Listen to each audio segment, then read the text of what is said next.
जब भगवान नारायण जल में शयन कर रहे थे, तब उनकी नाभि से एक दिव्य कमल प्रकट हुआ। यह कमल अनंत योजन लंबा था और करोड़ों सूर्यों के समान प्रकाशित हो रहा था। इसी कमल में ब्रह्मा जी प्रकट हुए, जिनके 4 मुख और लाल आभा थी। जब ब्रह्मा जी ने अपनी आंखें खोलीं, तो वे आश्चर्यचकित थे कि वे कौन हैं और उनका जन्मदाता कौन है। उन्हें लगा कि कमल के नीचे जल में उनका सृजन करता होगा, इसलिए वे कमल की नाल में उतरने लगे। सैकड़ों वर्षों तक खोजने के बाद भी उन्हें कोई नहीं मिला, जिससे वे निराश हो गए।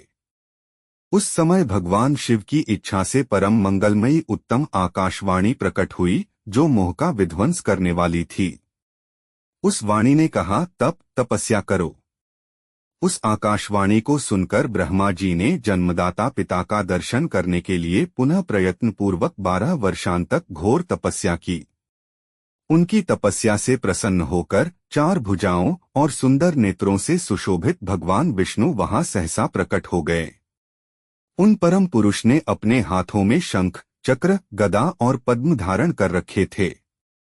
उनके सारे अंग सजल जलधर के समान श्यामकांति से सुशोभित थे। उन परम प्रभु ने सुंदर पीतांबर पहन रखा था।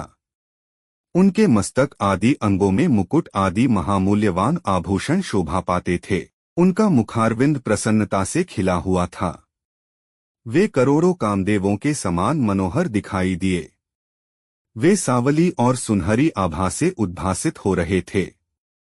ब्रह्मा जी ने स्वयं को सृष्टि का प्रथम अस्तित्व माना, जबकि विष्णु जी ने कहा कि वे अनादि हैं।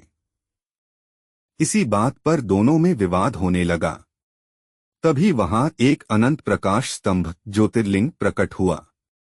ब्रह्मा जी ऊपर से और विष्णु जी नीचे से उसके छोर को खोजने निकले, परंतु किसी को भी उसका अंत नहीं मिला। थककर लौटने के बाद दोनों ने ज्योतिर्लिंग को प्रणाम किया और उसकी स्तुति करने लगे।